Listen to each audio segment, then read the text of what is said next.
Namaste, good morning, and welcome to the Vedanta Society of Greater Houston and our Thursday morning class on the Gospel of Sri Ramakrishna. Om Sarva Jiva Papa Nasha Karanam Bhaveshwaram Swikritang cha garbhavasa deha pashamidrisham Yapitam swalilaya cha yena divya jivanam Yapitam swalilaya cha yena divya jivanam Tannamami Deva Deva Ramakrishnam Ishwaram Om Shri Vivekanandari Satchishya Supujitaya Shri Sharada Devya Virata Sevitaya Shri Ramakrishna Paramahamsaya Avatara Varishtaya Chate Namaha.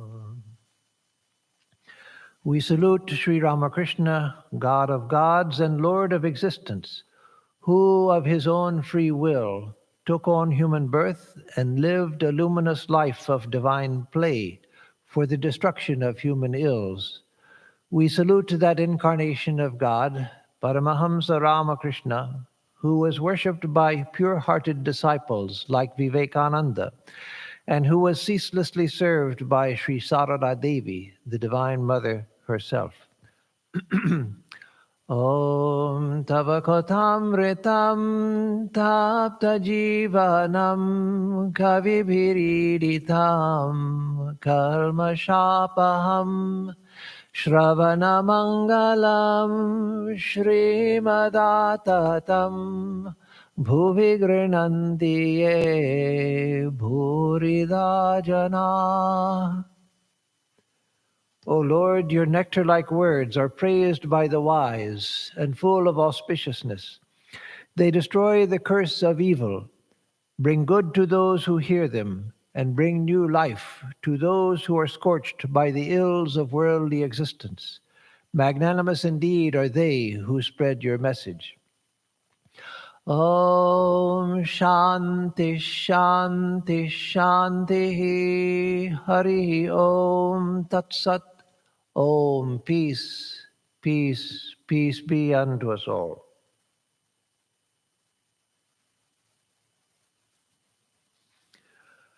So this morning we will continue our study of the Gospel of Sri Ramakrishna, and we are on page 311, the date November 26th, 1883. We'll continue with the reading, the beginning of that day. It was the day of the annual festival of the Sinduriyapati Brahmo Samaj. The ceremony was to be performed in Mani Mallik's house. The worship hall was beautifully decorated with flowers, wreaths, and evergreens, and many devotees were assembled, eagerly awaiting the worship. Their enthusiasm had been greatly heightened by the news that Sri Ramakrishna was going to grace the occasion with his presence. Keshab, Bijoy, Shivanath, and other leaders of the Brahmo Samaj held him in high respect. His God-intoxicated state of mind, his intense love of spiritual life, his burning faith, his intense communion with God, and his respect for women, whom he regarded as veritable manifestations of the Divine Mother, together with the unsullied purity of his character, his complete renunciation of worldly talk, his love and respect for all religious faiths, and his eagerness to meet devotees of all creeds, attracted the members of the Brahmo Samaj to him. Devotees came that day from far-off places to join the festival, for it would give them a chance to get a glimpse of the Master and listen to his inspiring talk. So, again, it was the occasion of the special annual festival of a branch of the Brahmo Samaj. By this time, there were two denominations of the Brahmo Samaj. The Navavidhan of Keshav Chandra Sen, which had broken away from the main body, and then the Sadharan Brahmo Samaj. That is, the Sadharan means the general Brahmo Samaj. So the general Brahmo Samaj, and then the Navavidhan, the new dispensation, as it was translated, the new dispensation that Keshav led. But here it mentions that there was the festival of the Sinduriya Patti Brahmo Samaj. That was just one, a neighborhood or a vicinity of Calcutta, their particular group. So like in this country, we may have even in a small town, you may have 3 or 4 Presbyterian churches. And in a big city like Houston, you have a number of Presbyterian churches. So the Brahmo Samaj also had meeting places in parts of the city, because Calcutta, though at that time it was nothing like the metropolis it is now, it still was a good-sized city, and the capital at that time of the British Empire. So the Sinduriya Patti Brahmo Samaj was one of the groups within the same Brahmo Samaj. And this was at the house of Mani Malik, whom we have met before, a devotee of Sri Ramakrishna and a member of the Brahmo Samaj. We remember that the Brahmo Samaj became attracted to Sri Ramakrishna back in the days before the Brahmo Samaj split into 2 groups. Because Keshav Chandra Sen had met Sri Ramakrishna. I think that was something like, don't take it too exactly, but somewhere around 1875, Sri Ramakrishna had met Keshav Chandra Sen. And Keshav gradually became more and more influenced by Sri Ramakrishna, more and more attracted to him. And a deep friendship developed between the 2 people. And as that happened, the other members of Keshav began to write about Sri Ramakrishna in the organ of the Brahmo Samaj. And so other Brahmo Samajis, members of the Brahmo Samaj, began to find out about Sri Ramakrishna, began to come to him, visit him with Keshav, or when Sri Ramakrishna came to see Keshav, they would meet him then also. So he gradually became well known in the Brahmo Samaj in Calcutta. And Keshav even used to write articles about him in the magazine of the Brahmo Samaj, the journal. And that's how Max Mueller found out about Sri Ramakrishna and came later to meet Swami Vivekananda and write first an article on Sri Ramakrishna, and later a book on Sri Ramakrishna. So when Keshav's group broke away from the main group, or actually the main group sort of pushed Keshav out because he had broken one of their rules, one of their social reform rules, then both groups remained devoted to Sri Ramakrishna, but probably the Sadharan Brahmo Samaj, a little less so than Keshav's Navavidhan. But again, it seems to be, from the people who were present, that this was Mani Malik's Sinduriya Patti group was part of the general Brahmo Samaj. I'm guessing, but that's because of the people who were invited.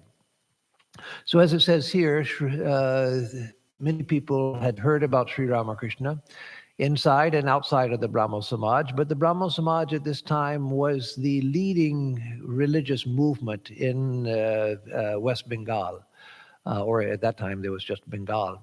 In Bengal, and many young people especially, and educated people, were attracted to it because of its reform-mindedness and the eloquence of people like Keshav and other teachers of the Brahmo Samaj.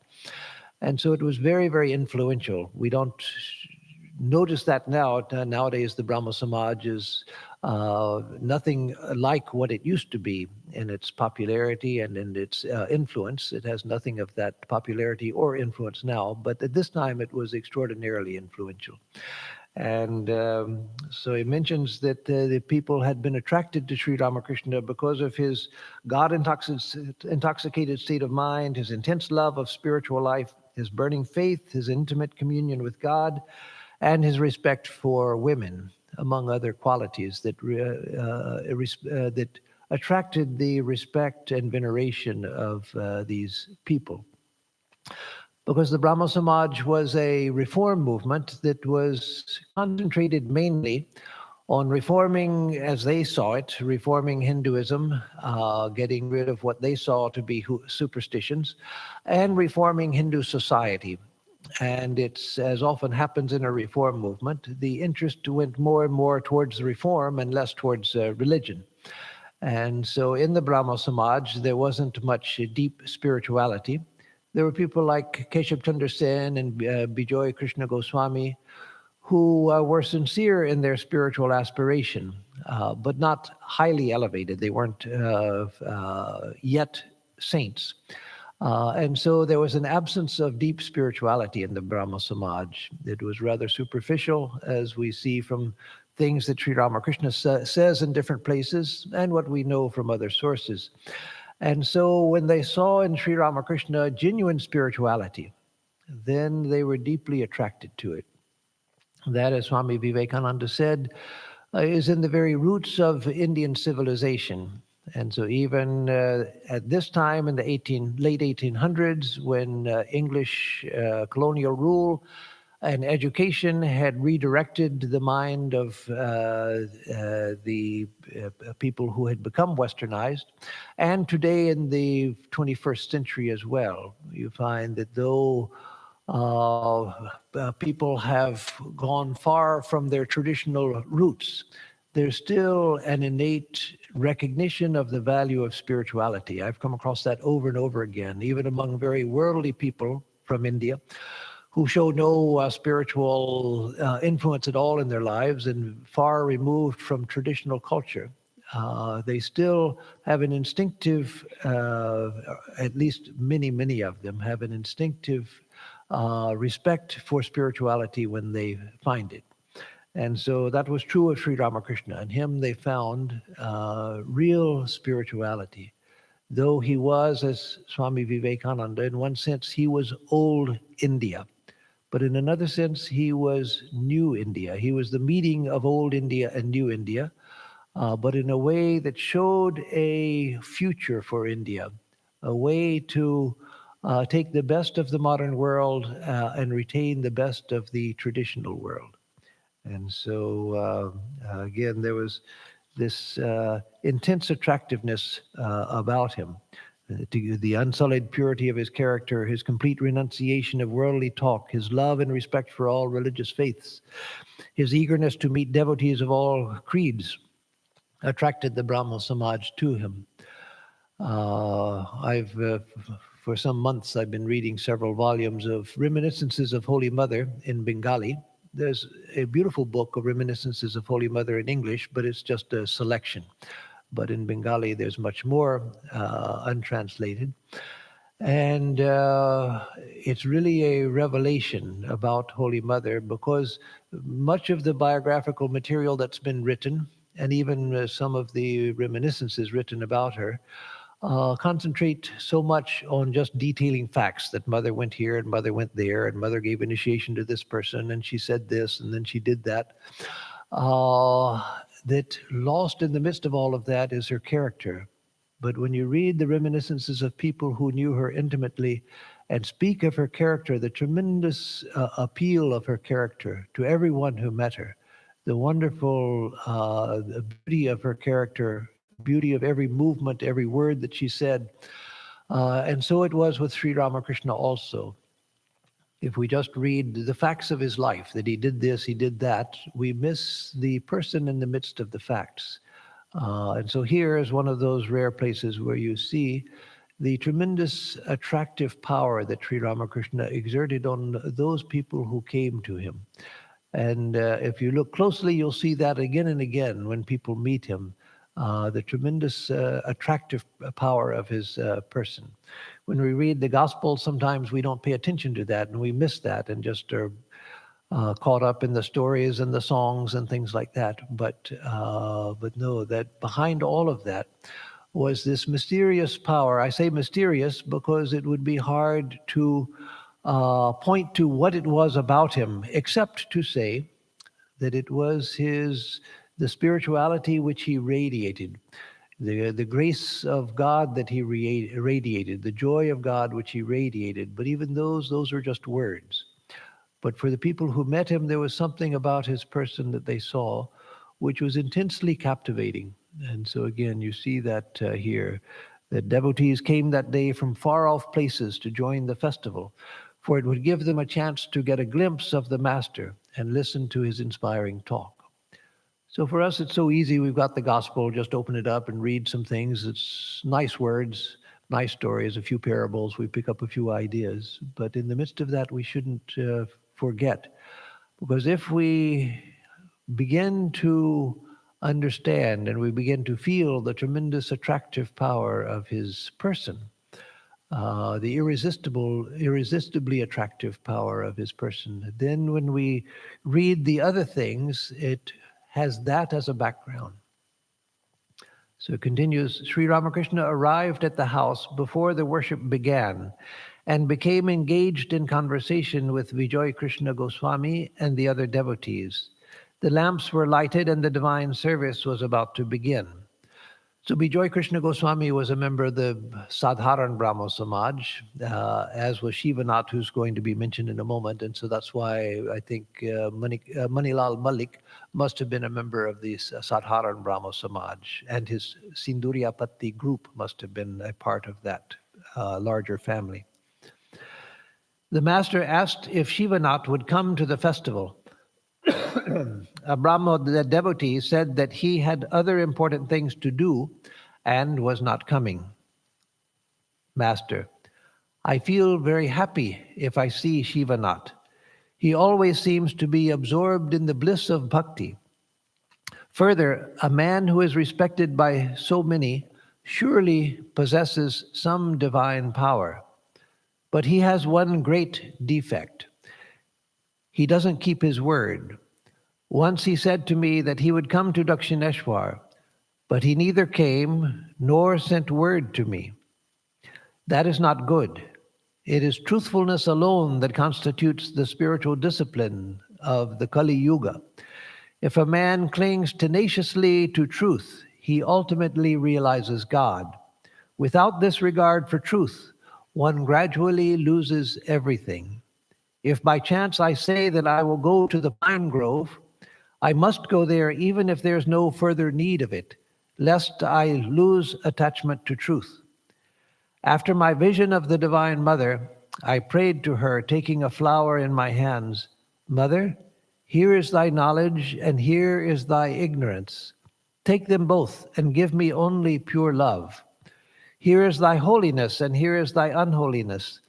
Take them both, Mother, and give me pure love. Here is thy good, and here is thy bad. Take them both, Mother, and give me pure love. Here is thy righteousness, and here thy unrighteousness. Take them both, Mother, and give me pure love.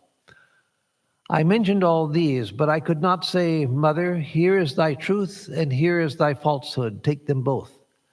I gave up everything at her feet, but could not bring myself to give up truth. So that's a long paragraph with several different themes to it. But the beginning, he says that he had asked about Shivanath and was told that Shivanath couldn't come because he had other important things to take care of. And Sri Ramakrishna says that he feels happy seeing Shivanath.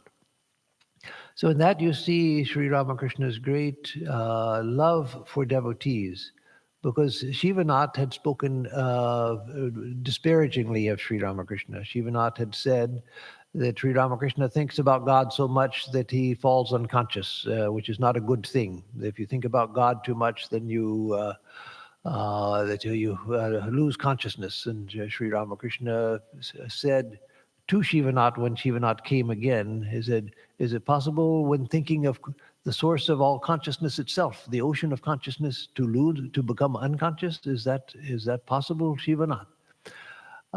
Showing that Shivanath had little understanding of Sri Ramakrishna's state. But again, this shows the great compassion and the great love that Sri Ramakrishna had. He knew the shortcomings of Shivanath, and yet he had great, deep love for him. And that, of course, is a message for all of us that the incarnation, like God, loves our very being. It's not what we do, it's not what we say, it's not how we act. What we do, what we say, how we act are important to us, because by being hypocritical, by being liars, by being dishonest, we cloud our own minds so that we can't feel the attraction of God. But the attraction of God is there all the time. Sri Ramakrishna would have been the first to delight if Shivanath had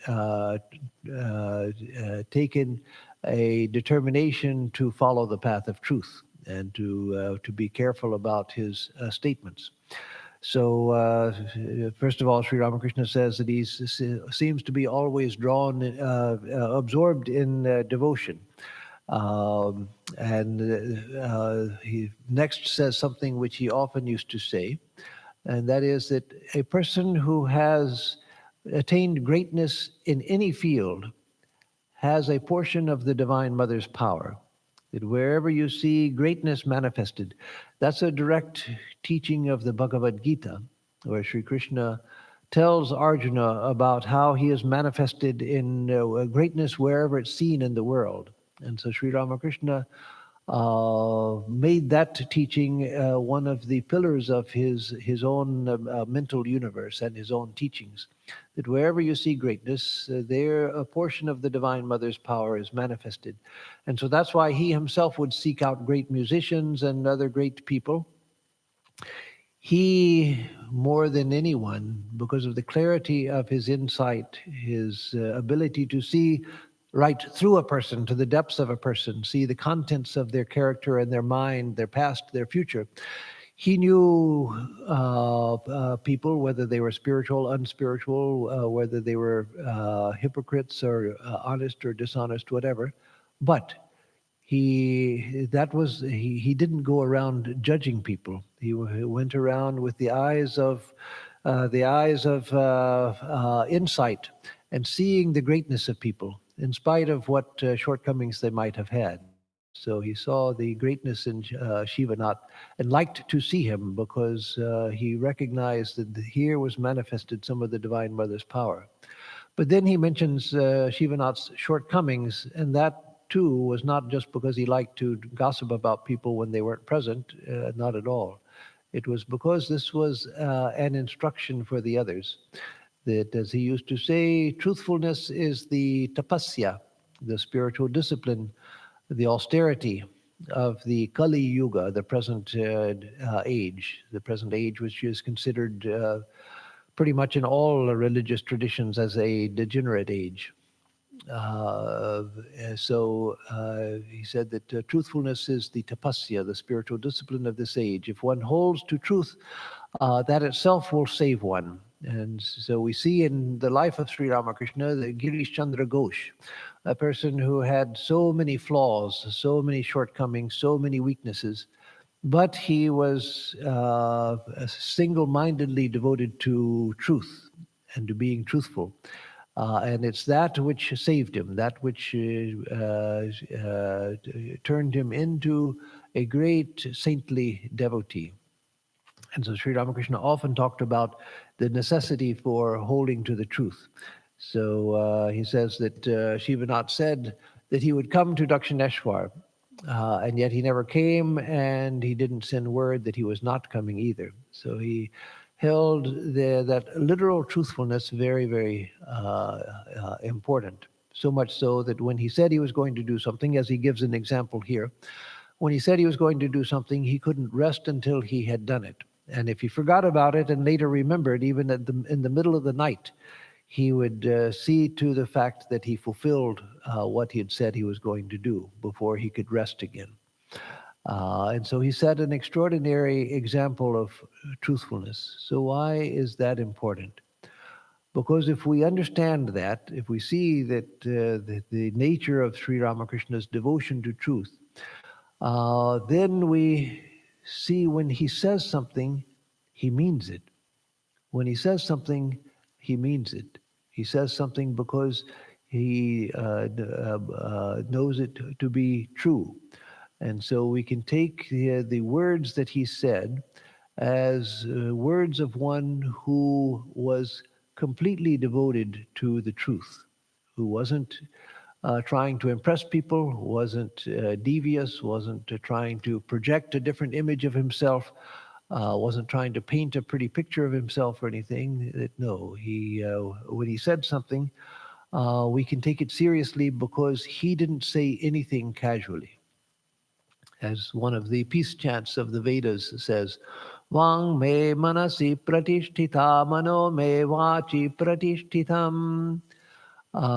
May my speech be established in my mind, and may my mind be established in my speech. That means, may my speech be established in my mind. That is, may I not just speak.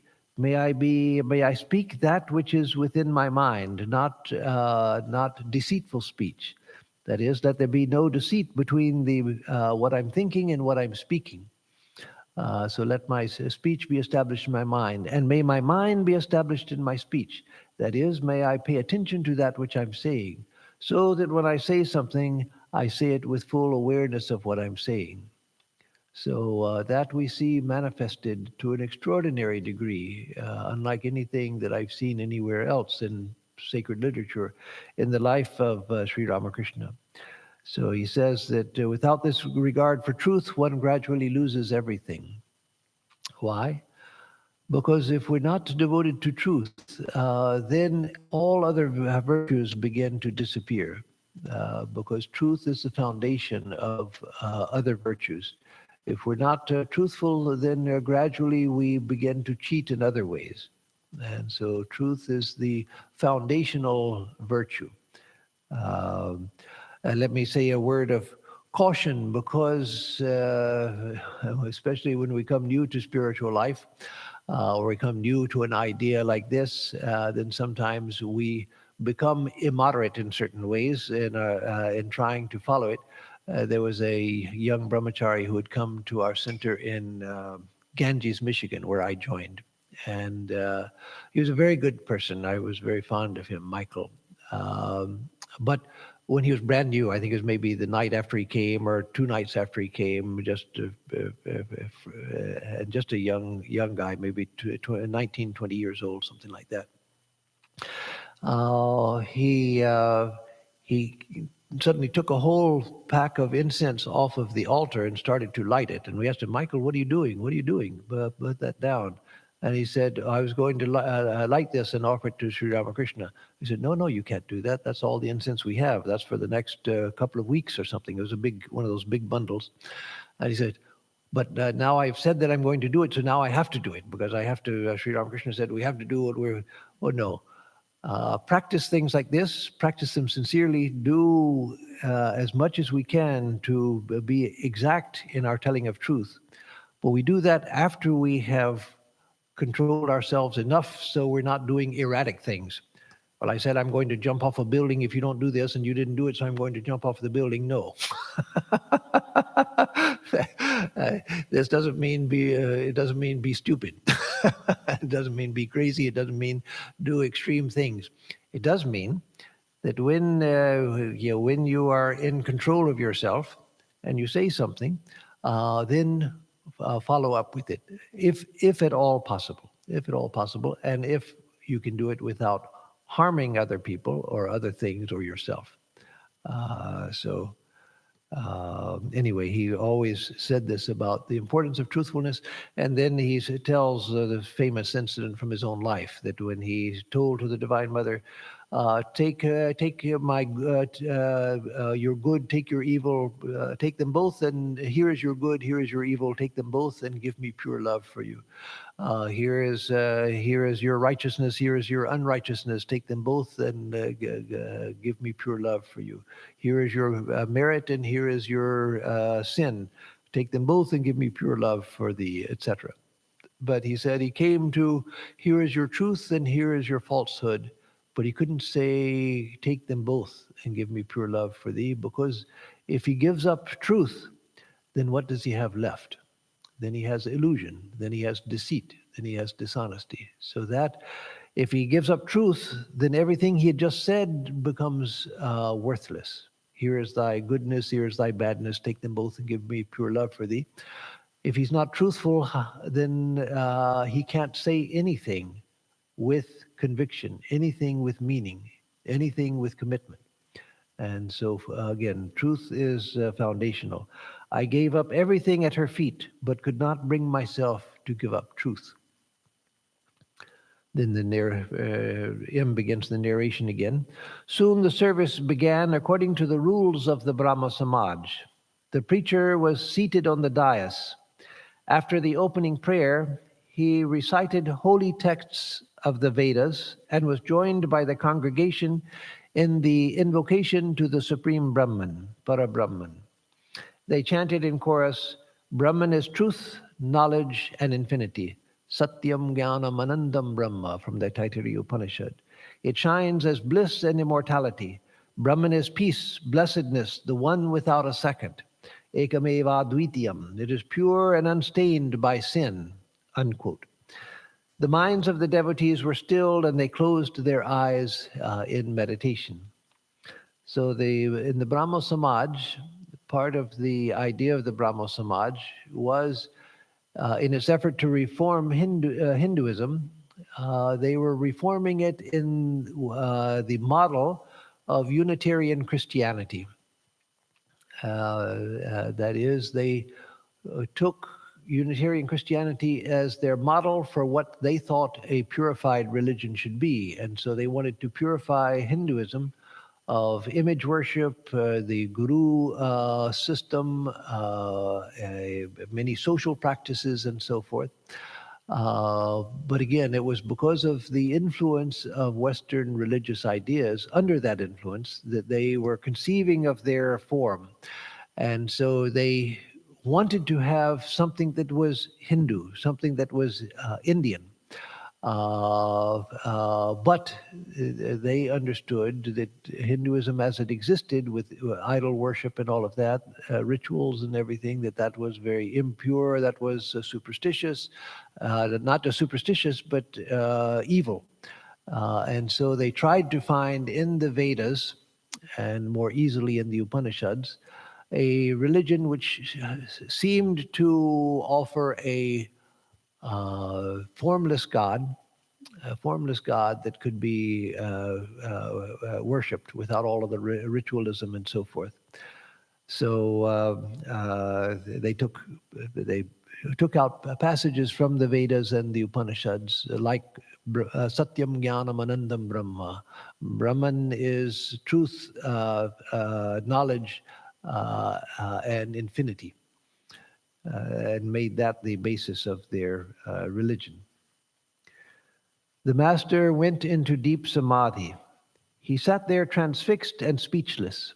After some time, he opened his eyes, looked around, and suddenly stood up with the words Brahma, Brahma on his lips. And Brahma here means not Brahma, the creator, which is usually spelled this way. In English, usually we spell Brahman, the absolute, with an N at the end.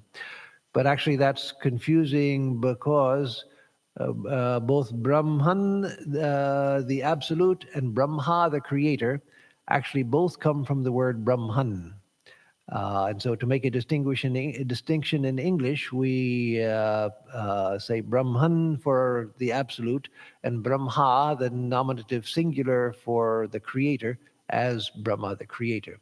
But here when Sri Ramakrishna says Brahma, Brahma, without the N, actually he means what we would say Brahman, Brahman.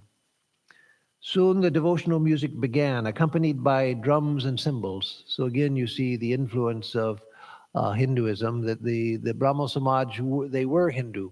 They considered themselves Hindu, but of a reformed type. And in a state of divine fervor, the master began to dance with the devotees. Bijoy and the other Brahmos danced around him. The guests and the devotees were enchanted. Many of them drank the sweet bliss of God's name and forgot the world. The happiness of the material world appeared bitter to them, at least for the time being. so, so here the Brahmo Samajis, they went through their devotional ritual. So they gave up the rituals of Hinduism, but of course all religions, including Islam and Judaism, which are, well, Judaism was not so much, but Islam and Protestant Christianity, which are against ritualism, they form some simple rituals of their own because humanity needs some sort of ritual activity and demands some sort of ritual activity. And so the Brahma Samajis, they themselves had a certain ritual, a certain ceremony they would perform at their meetings. And so they did that, and then they closed their eyes for meditation.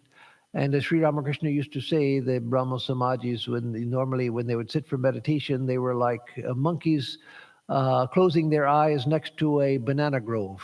That their eyes are closed, but all they're thinking about is how can they evade the master of the garden and steal the bananas. So they are sitting with their eyes closed, but thinking about lawsuits and business matters and family problems and things like that. So, of course, that we can sympathize with because that's our own problem. We try to meditate and all of these things come up. But the idea is that if we know that that's not what we want, that if we know what meditation is supposed to be, then when these ideas come up, gradually we can work with them and try to get over them. So it's not the presence of distracting ideas that is the deeper problem. The deeper problem is not even knowing what you're supposed to be doing in meditation. So anyway, the other devotees, they closed their eyes and meditated in the way they were used to doing, which was not deeply. But Sri Ramakrishna, of course, he went into deep samadhi. And then suddenly he comes back and says, Brahma, Brahma. Because he was in the Brahmo Samaj, he wouldn't say Krishna, Krishna, or start singing about Sri Chaitanya and things. He respected the religious views of everyone. And so because this was the milieu in which he was, his orientation was towards the formless God, which the Brahmo Samajis worshipped as Brahma. And then the devotional music began, the playing of cymbals and the drums, the kol or the mridangam or whatever they had, probably the kol or the pakwaj. And then they began to sing and dance. Vijay Krishna Goswami and other Brahmos began to dance around Sri Ramakrishna, who himself was dancing with the devotees. And so everyone was uplifted in a state of ecstasy. The guests and the devotees were enchanted. Many of them drank the sweet bliss of God's name and forgot the world. The happiness of the material world appeared bitter to them, at least for the time being. So the narration continues. After the kirtan, all sat around the master, eager to hear his words. So again, we can only imagine what it must have been like to be in that atmosphere where Sri Ramakrishna was in and out of ecstasy, where he stood and began to dance and sing. And everyone who heard him said that they had never heard, even among the best professional musicians, they had never heard such a beautiful voice as Sri Ramakrishna had, nor had anyone seen a dance as beautiful as Sri Ramakrishna's, as natural, as expressive of higher ideas as Sri Ramakrishna's.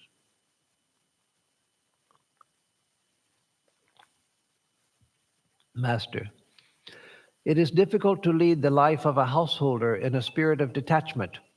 Once Pratap said to me, Sir, we follow the example of King Janaka.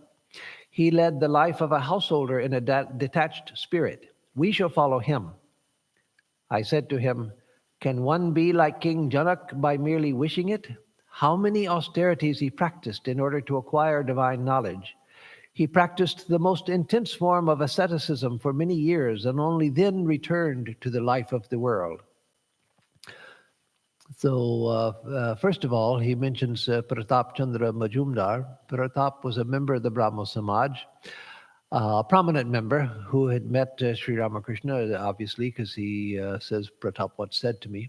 Pratap has surfaces again in the life of Swami Vivekananda, because Pratap Chandra Majumdar went to the Parliament of Religions in Chicago in 1893 as a representative of the Brahmo Samaj. And Swamiji, of course, was there representing Hinduism.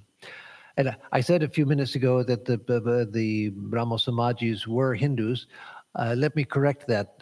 I'm not sure. I don't know that they considered themselves Hindus, and I think in modern times they have registered as an independent religious group, a minority religious group. But at that time, the people who were members of the Brahmo Samaj were Hindus. And so what they considered as far as their membership in the Hindu religion, that I can't say for sure. But they were people of a Hindu background and from Hindu society. So anyway, Pratap Chandra Majumdar, he surfaces again at the Parliament of Religions, surfaces to us. Of course, he was a famous figure. He never disappeared in India, but to us, he surfaces again, to our awareness surfaces, because at the Parliament of Religions, he tried to damage Swami Vivekananda. He was very jealous of Vivekananda's amazing success at the Parliament of Religions. And so he tried to destroy Swamiji's reputation, both in America and then back in India as well. And so Swamiji had known him as when he was a teenager. And Pratap Chandra Majumdar knew Swamiji as Narendra, and they weren't unknown to each other. They were familiar with each other, known to each other from years before. And so it hurt Swamiji deeply when Majumdar, instead of being happy at the success of one of his countrymen, as Swamiji would have been very happy at the success of Majumdar. But Majumdar was very jealous. And also Majumdar, of course, was trying to promote the Brahmo Samaj view of religion in India. And Swamiji was presenting Vedanta, which they didn't accept. So anyway, here Sri Ramakrishna mentions Pratap. Once Pratap said to me, "Sir, we follow the example of King Janaka." So King Janaka, or Janak Raja, King Janaka, he was a great figure in Hindu mythology. And so there might have been, I say mythology, not because it was just a made-up story. There might have been a great king, Janak. We just don't know for sure. He's mentioned in the ancient scriptures. He's mentioned in the Upanishads. And so there's an ancient tradition of his having lived and having been an enlightened king. And so since that time, many people who want to live in the world claim to be, well, we're following the example of King Janaka. And so that's what Pratap Chandra Majumdar is saying, that we are like King Janaka. We're not going to renounce the world, we're going to live in the world. And so Sri Ramakrishna corrects him and says that King Janaka, he lived a life of intense spirituality, intense spiritual realization, because he had lived for years in solitude practicing spiritual discipline. It's not enough just to live in the world and say I'm King Janaka to be a King Janaka, that he was exceptional in his ability to rule a kingdom and at the same time lead a life of an illumined soul. So then Sri Ramakrishna continues, is there then no hope for householders? Certainly there is. They must practice spiritual discipline in solitude for some days. Thus they will acquire knowledge and devotion. Then it will not hurt them to lead the life of the world. But when you practice discipline in solitude, keep yourself entirely away from your family. You must not allow your wife, son, daughter, mother, father, sister, brother, friends, or relatives near you. While thus practicing discipline in solitude, you should think, I have no one else in the world. God is my all. You must also pray to him with tears in your eyes for knowledge and devotion. So this is something that Sri Ramakrishna often advised for householder devotees. He would say to go into solitude from time to time. And as you'll say in a moment, if it's just for a day, that's okay. If it's for a weekend, even better. Or for a week, for a month, for a year, whatever you can manage. But at least from time to time to go into solitude, and there not to take all of your family relations with you and live in the midst of family relations. Go by yourself into solitude and there practice prayer. Now, that, of course, most people can't do for a year, can't do for a month, can't do for a week. But most people can do it once in a while for a day, just to go off somewhere and be by themselves, to pray, to think about God. So, why is that important? It's important not just because Sri Ramakrishna said it. Sri Ramakrishna said it because it was important. It doesn't become important because he said it. He said it because it was important. And he said it was important because, as he explains here, that we have to learn to depend completely on God. Normally, and this happens even in an ashram, even in a monastery, we come to depend on our uh, system of comforts. We all, wherever we are, whether we're householders or monastics, we create a realm of comfort where we have all of our emotional comforts, everything that, whether it's on the austere side or on the opulent side. But we have to learn to, from time to time, to go without our emotional supports. Because if we're always living in the midst of the same circumstances and the same people, the same place and everything, then we're not really challenged. We have all of our comforts at hand, and we don't know how dependent we are on them. But each of us is born alone, and each of us dies alone. We all die alone. And so part of spiritual life is not the main focus, but it is an important aspect of spiritual life, is preparing for death. We're going to die alone, and we're going to be separated from everything, from family, from friends, from society, from things, from possessions. And so we should learn to be free of all of that from time to time, even now, so that the mind knows itself only in relationship to God. That's not easy. That's not easy in a monastery, what to speak of in the household. And so Sri Ramakrishna often advised people to go into solitude from time to time according to one's circumstances. And he would say on other occasions, Kone bone mone. Go into a corner of your house to be alone if that's all you have, or go into the forest to be alone if you can do that. That is going to physical solitude, or mone. At least learn to withdraw into your mind. Learn to experience this solitude within your own mind. That is, learn to be able to interiorize the mind, so that you are isolated from the uh, normal things of your life. So if we're always surrounded by the same things and people, then it's very difficult to change habits. First of all, it's very difficult to see ourselves and our situation objectively because we're in the midst of it, like the fish in water, not knowing what water is. But then if we try to change parts of our behavior, some of our habits, and so forth, we're living in the midst of the system that has supported those habits. And so it's very difficult to do that. So once in a while, going into solitude is a great help. And that's why centers like ours develop retreats. That's the purpose of our purchasing the retreat in Trinity, so that eventually, as it's developed, once it's developed, there'll be a place where people can go and spend time in prayer and meditation for a day, for a weekend, for a week, as they have the opportunity. M himself, later in his life, when he had the chance, when he was older, he would go for months at a time to Mihijam near Deogar, where he would live in solitude, and sometimes devotees would come to him and stay with him. but the people who stayed with him were devotees who came just to experience the life of an ashram, of a saintly householder like him. So he himself would later follow the advice of Sri Ramakrishna.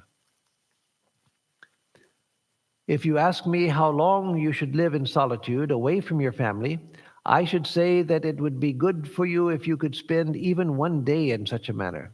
3 days at a time are still better. One may live in solitude for 12 days, a month, 3 months, or a year, according to one's convenience and ability. One hasn't much to fear if one leads the life of a householder after attaining knowledge and devotion. So then he continues. Let me just read a couple more paragraphs before I stop and comment a little, and then we'll stop because these are all connected. If you break a jackfruit after rubbing your hands with oil, then its sticky milk will not smear your hands. While playing the game of hide and seek, you are safe if you but once touch the granny. Be turned into gold by touching the philosopher's stone. After that, you may remain buried underground 1,000 years. When you are taken out, you will still be gold. The mind is like milk. If you keep the mind in the world, which is like water, then the milk and water will get mixed. That is why people keep milk in a quiet place and let it set into curd, and then churn butter from it. Likewise, through spiritual discipline practiced in solitude, churn the butter of knowledge and devotion from of knowledge and devotion from the milk of the mind. Then that butter can easily be kept in the water of the world. It will not get mixed with the world. The mind will float detached on the water of the world. So here's a beautiful metaphors, similes, analogies for the value of spiritual discipline if one wants to live in the world. That if you break a jackfruit after rubbing your hands with oil, the sticky juice of the jackfruit doesn't stick to your hands. And if you in the game, the Indian version of hide and seek, if you touch the granny, one person is if you touch the granny, then you are safe. I forget, we had a game like that when I was a kid. It wasn't hide and seek, but you had to touch somebody to be safe. And if you left that person, then you could be tagged. So, anyways, that's the idea. That once you touch the granny, then you are safe. That is, once the mind has been oriented towards God, then you can live in the world. There's no harm.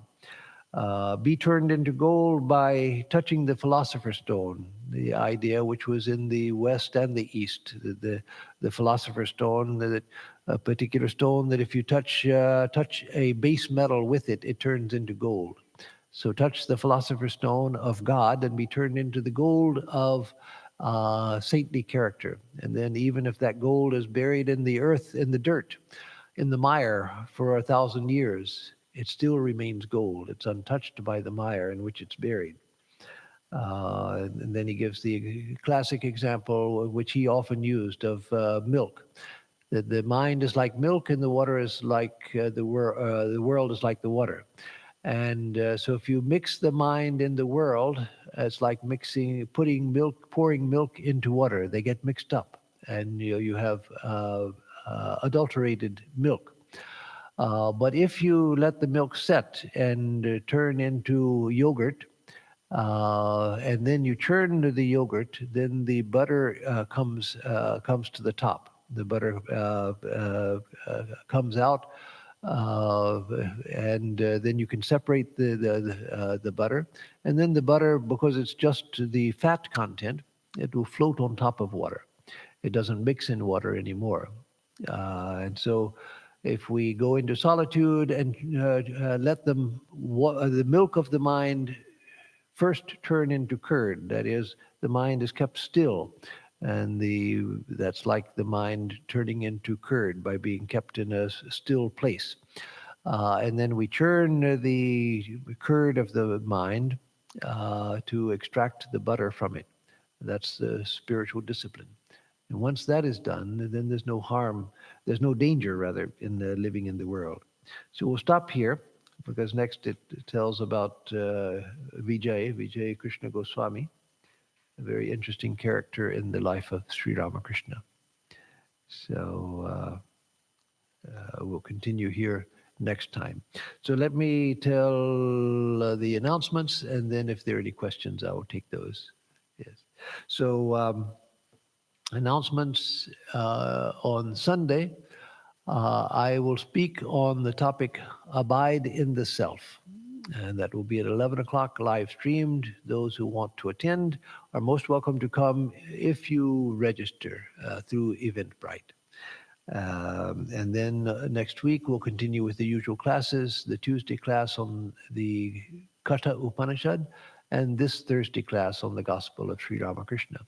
And of course, we have our special announcement that on November 4th, which is a Thursday, we will have our annual Kali Puja. That's the actual date of Kali Puja this year, Deepavali. And Kali Puja will be on the 4th. It will be here in the temple at starting at 6:30, lasting until 8:30. If you want to attend, we're going to allow limited seating.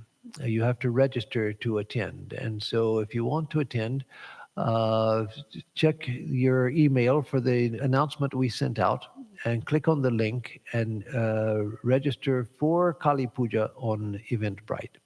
And bring your registration with you because we want to be sure that people who registered are able to get in, and not a lot of people who wander in who normally would be most welcome.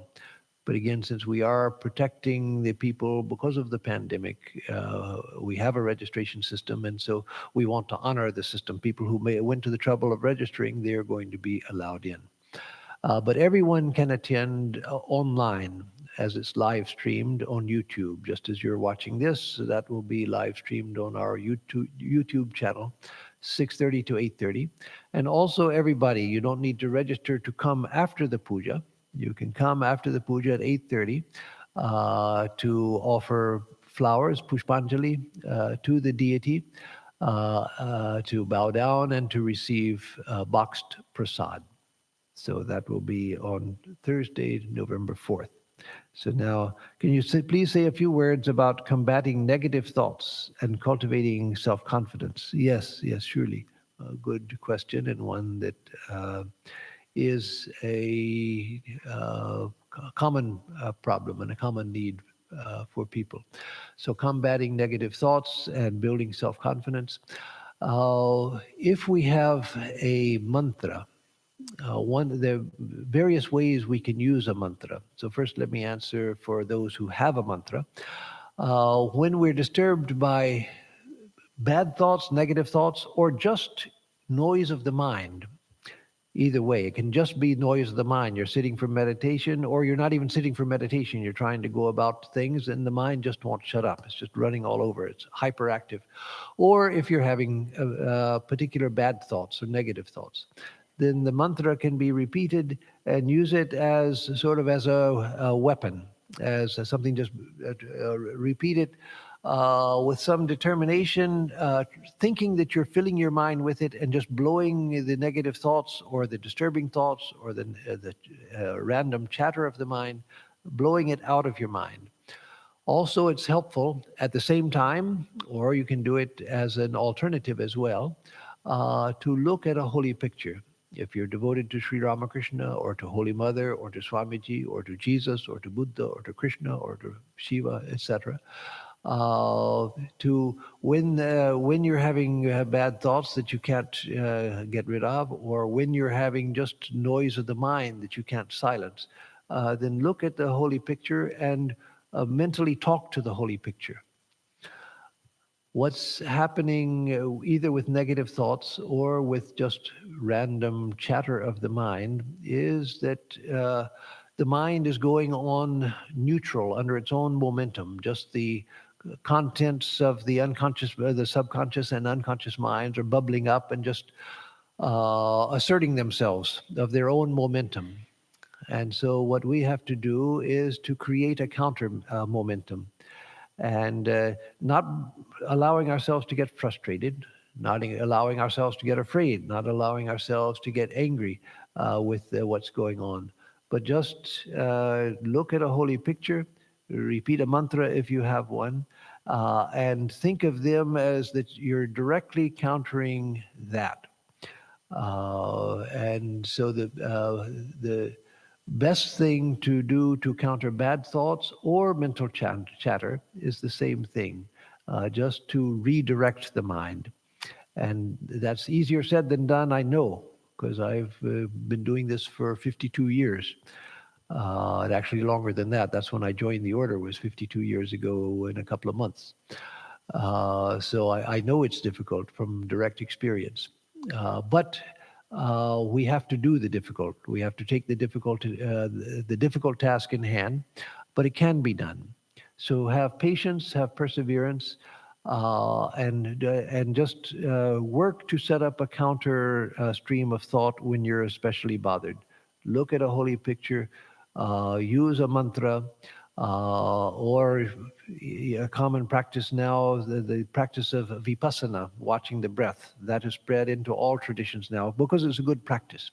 And so even just something like, okay, let me just sit and calm myself and just pay attention to breathing. That's why nowadays you see posters, you see bookmarks, you see bumper stickers, you see everywhere. In fact, it's on a mala pouch that I have. It says, just breathe. And so you see that statement everywhere, just breathe. So that also is effective.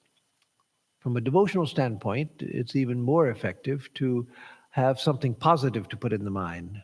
But if you don't have that, then just paying attention to the breathing, just slowing down and paying attention to the breathing and let everything else go, let everything else go. I once read a successful CEO who said he was not a spiritual person. At least there was no evidence from what I read about him that he had any spiritual dimension. But he found that when he went home, he carried all, as many people find, he carried all of his problems from work home with him, and he couldn't get rid of them. So he was obsessed when he'd be home, when he should be able to relax. He couldn't because all of the problems of his business and so forth would just obsess him. And so he said he finally developed a method which worked for him. That is, he would think that he would imagine that he was taking all of his work and all of the concerns of work, making a big package of it, setting fire to it, and blowing the ashes away, and thinking that now I'm free of it. And when thoughts would come back to him, say, I've already dealt with that. It's out. So even non-religious methods like that are good if you find some way to. In fact, it's a very good practice to think of all problems, anything that comes to you as a problem, to instead of thinking of the specific problem, just think that the whole world and all of its problems are one thing that you just offer it to God and be free of it. Now, again, that's easier said than done, but you can make a practice of that, and you find gradually it does work. You just, Mother, Divine Mother, you take this. I don't want any of this. Make me free. And so that also helps. So finally, I'm spending more time on this question because there's only one today, so that allows me to spend a little more time on it. As far as building self-confidence, if we emphasize our connection to the divine, if we're on the path of knowledge, emphasizing that I am the self, I am divine spirit, inside of me is all strength, all power, I am pure consciousness. The bad thoughts that come to me, the bad tendencies that I might have, yes, I recognize those are there, but those are external to who I really am. So let me know that inside of me is the power I need. Or for many, it's much easier to approach that in a devotional way. And that is, I am a child of Sri Ramakrishna. I'm a child of the Divine Mother, or of whatever aspect of God I worship. I'm a child of the divine. And so you, oh Divine Mother, you must protect me. I'm yours. You protect me. And whatever is there from my past to this life or past lifetimes that I don't even know the source of it, that causes bad tendencies, bad thoughts, bad impulses, and so forth. You please take care of that, because I just want to be your child. So again, to recognize that all the negativity, that is actually, as a matter of fact, external to us. It's not who we are. And so to think of it as external to me, not in a hypocritical way, pretending to be one thing and not being that, but in a true way, realizing that, yes, these things come in the mind, but that's from old trash that has been collected. So, Mother, you please take that. You deal with it, and just to try to feel that you're being done with it, and to know that all I need, all that any of us really need, is God. Or let me speak in terms of the Divine Mother. All we need is the Divine Mother. As Sri Ramakrishna said, I am and Mother is. That's all I need to know. And so life is not about success or failure. It's not about conquest or defeat. It's not about acquisition or loss. It's only about finding the fact that there's nothing here but God. And let me just rest in that. Everything else, good and bad, righteousness, unrighteousness, I give all of that to you, Mother. Just let me rest with you and forget about the rest. So I'll have to stop here and let me give a closing chant.